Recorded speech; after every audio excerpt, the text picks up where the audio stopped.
Ben walks in and aims his shotgun at Mr. Parker and says, "Drop the gun."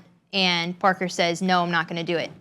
And Ben said, "I'm not going to tell you again, drop the gun." And after he had said that, Parker had moved his gun forward and Ben had shot him.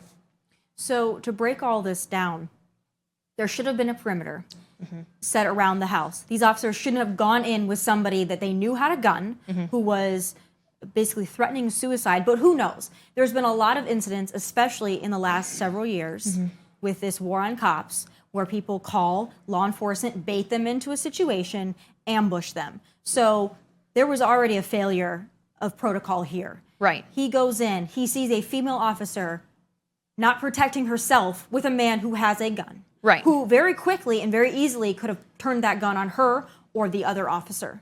He tells the man, "Put your gun down." The man says he's not going to do it. He's not going to comply with the order from the officer. And then he goes and makes a motion.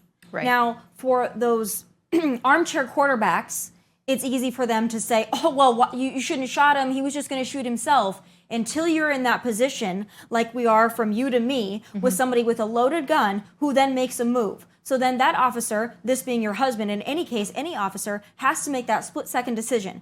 Am I going to lose my life or am I going to take a life? It's not a position that anybody and any officer wants to be in, but it's a realistic part of the job. And now your husband is facing 25 years, and he should have just sat there and hoped to goodness that this guy wasn't going to shoot him, that this guy was just going to shoot himself, that this guy was going to be talked off the ledge. Right. I mean, listening to this and the way that you explain it makes so much sense now. But I got to tell you, Keelan, when I was looking up this case, because I wanted to know what happened here, I saw a lot of articles, and I saw a lot of people dissing the former police chief for standing up for your husband. I saw a lot of articles dissing the Resiliency Project, which is a law enforcement advocacy group, for standing up and defending your husband. But I didn't see anything explaining, other than Resiliency Project, why this was, in your view, a wrongful conviction and what had actually happened. I couldn't find it on Google.